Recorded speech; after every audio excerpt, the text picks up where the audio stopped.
Summary of The Village Schoolmaster by Franz Kafka. The story's narrator says that a giant mole showed up in a remote village in the countryside several years before to the beginning of this story.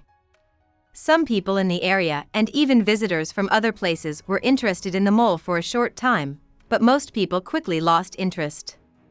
The old schoolmaster of the village was the only person who didn't believe them. He set out to show the mole's existence to scientists around the world. He put out pamphlets and met with a scholar to get people to pay attention to the mole, but his attempts were often ignored or made fun of. At the same time, the narrator, who lives in a nearby city, hears about the schoolmaster's problems and feels sorry for him. His goal is to help the schoolmaster's cause because he thinks it's wrong that the academic community turned down the schoolmaster. The writer of the story thinks that the first thing that needs to be done is for him to write his own pamphlet to defend the schoolmaster's reputation. But the narrator only seems to get the schoolmaster's attention. When someone else steps in to help with the mole story, the schoolmaster becomes sidetracked and starts to doubt the narrator's motives, thinking that the narrator wants to take credit for finding the mole.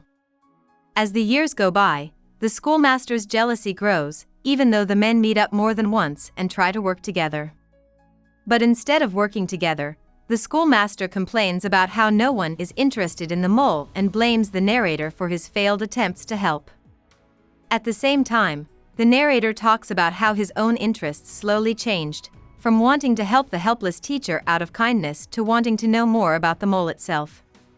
He starts looking into how the mole first looked by talking to witnesses and gathering what he calls evidence. The schoolmaster thinks that this change in the narrator's interest is an invasion of his space. The schoolmaster's anger grows as he makes more personal charges. The public is still not interested in the mole after an unknown number of years in brochures. When a joke about the men's work shows up in the back pages of an obscure agricultural magazine, the narrator loses it. The narrator decides to stay out of the situation and tries to remember all the copies of his pamphlet that he sent to different experts. The schoolmaster comes to visit him in town over Christmas, just as the copies start to come in. Right away, the schoolmaster goes on a rant about the farming journal's notice, and the two men start to argue. In this argument, the guys talk about what has driven them all along. In great detail, the schoolmaster talks about how he thought that his scientific discovery would bring him fame and money. The narrator can't believe the schoolmaster is so crazy, so he tries to reason with him by imagining a more likely outcome. The schoolmaster might have been known in his community for his discovery, but it would have been accepted by scientists worldwide and would no longer belong to him.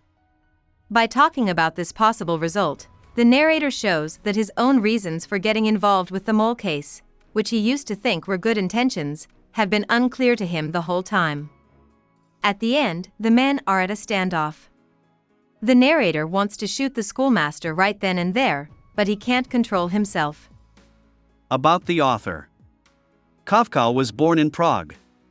He was the first of 6 children in a Jewish middle-class family. He liked to write and speak German, just like his family did, even though most people in Prague spoke Czech. This was a big cultural and political difference. He went to grade school, high school, and college all within a few blocks of where he was born. He went to law school and got a job at an insurance company when he was 24. He didn't like having to work to pay his bills, though. Kafka's letters and diaries show that he was tormented by a sexual and social sense of not being good enough, even though he seemed calm and smart to other people. He was deeply in love with several women, but he never got married. It is thought that Kafka burned at least 90% of the things he wrote during his lifetime.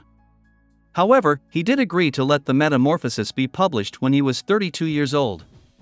He got tuberculosis when he was 34 years old, and it would kill him 7 years later.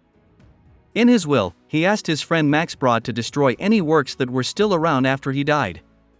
Luckily, Brod didn't listen to this request and published The Trial, The Castle, and America instead. Hope we summarized it fully and you liked it. Please hit the like button and subscribe to our channel so that we are motivated to create more videos.